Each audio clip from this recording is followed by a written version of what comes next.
All right, here we are, part two. Don taking a motorcycle ride.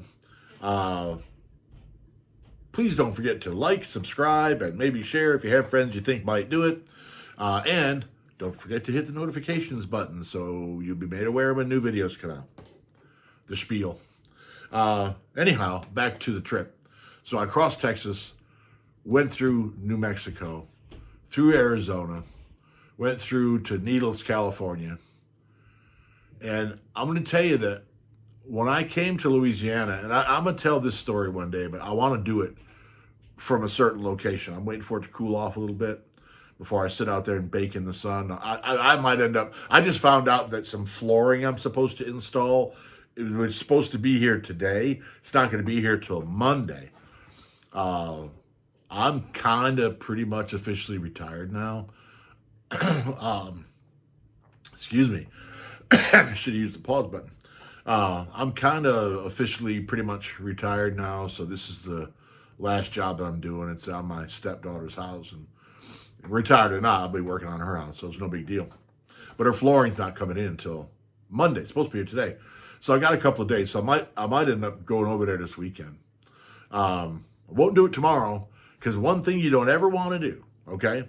If you're ever around this area, one thing you never want to do is come into Baton Rouge from the west on I-10 anytime after about noon on a Friday, because you will sit in traffic for what could be hours. Getting across the river, headed eastbound on I-10 on a Friday afternoon is almost impossible. But anyway, I digress. I went through Arizona on the bike, went through Arizona. I was on the bike for 2 weeks. Look, I'm interrupting myself. I was on the bike for 2 weeks, and it rained one time that I was on the road in those 2 weeks. It didn't rain for very long. Rained pretty hard, but not for very long. So I had a pretty good rain suit with me, and I only had to put it on once, and I only wore it for about an hour and a half. It was in New Mexico, believe it or not.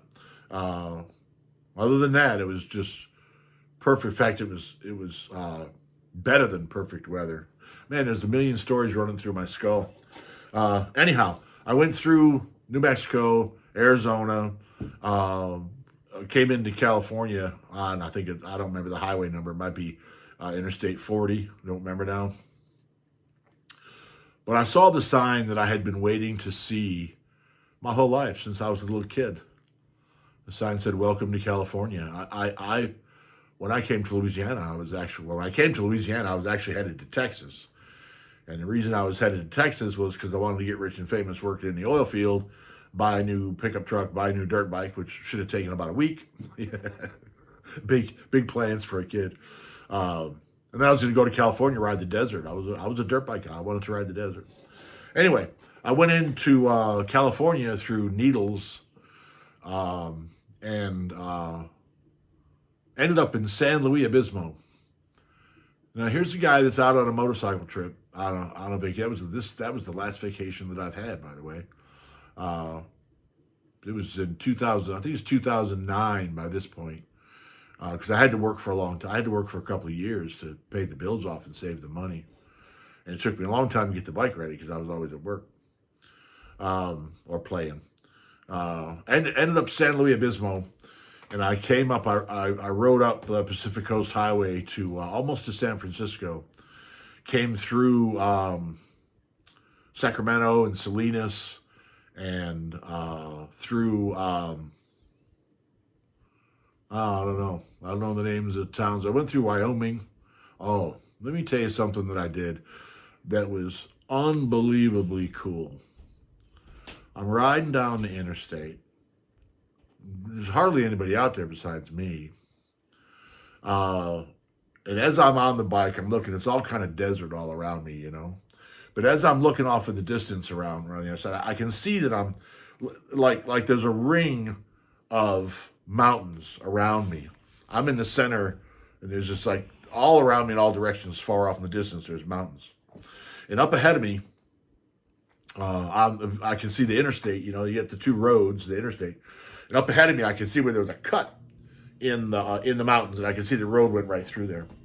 So I'm cruising along, and it kind of goes up a hill to go through that break in the mountains.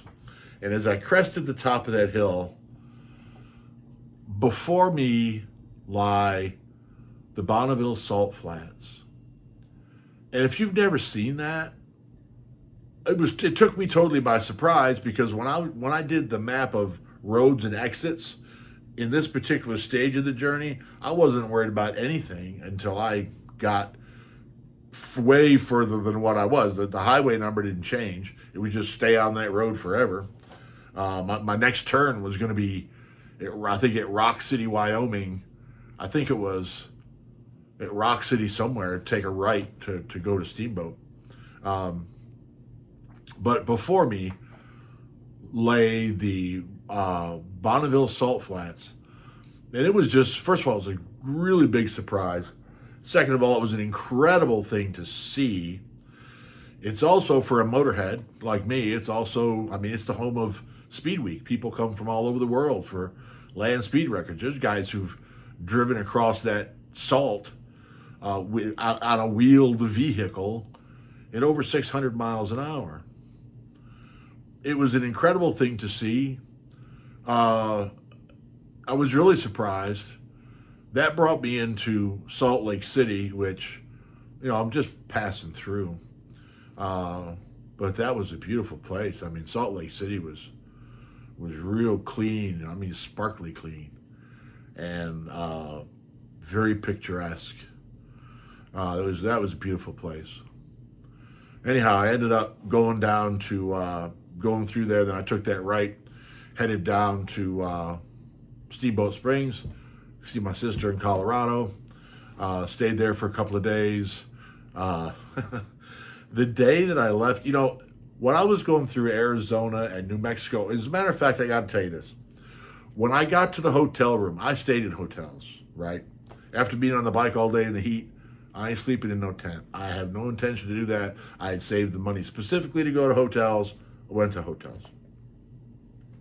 So I went into the hotel room in San Luis Obispo, and I looked in the mirror, and I almost didn't recognize who I saw. I had been riding due west in super dry weather and wind, of course, the wind from the motorcycle, and I was booking it most of the time. There's some times I was riding way too fast, but I did it. So, but my face was swollen. The skin on my face was just beet red. I mean, it was just beet red, way worse than the hot sauce video last night. It was cooked. It was sunburned, riding directly into the sun for so long. My lips were so chapped. I know it sounds gross, but my lips were so chapped they looked like cornflakes. And the contrast of bright red face, blue eyes, and white, because my hair's not really gray, it's really kind of white, and the white hair almost made me not recognize who I was. I don't know if I took a picture of that or not. Probably not. I do have some pictures of it. Excuse me. Gotta love that pause button just for that. I do have some pictures of it, and one of these days I'm gonna show them, but I want to do kind of like a slideshow thing, and I still have no editing capabilities. So, where was I?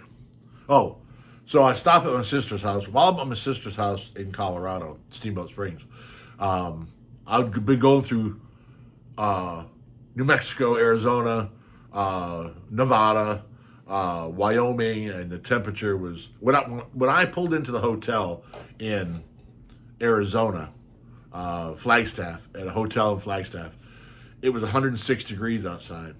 When I woke up the next morning to leave, it was 54. When I went into Steamboat Springs, it was nice. I don't remember what it was.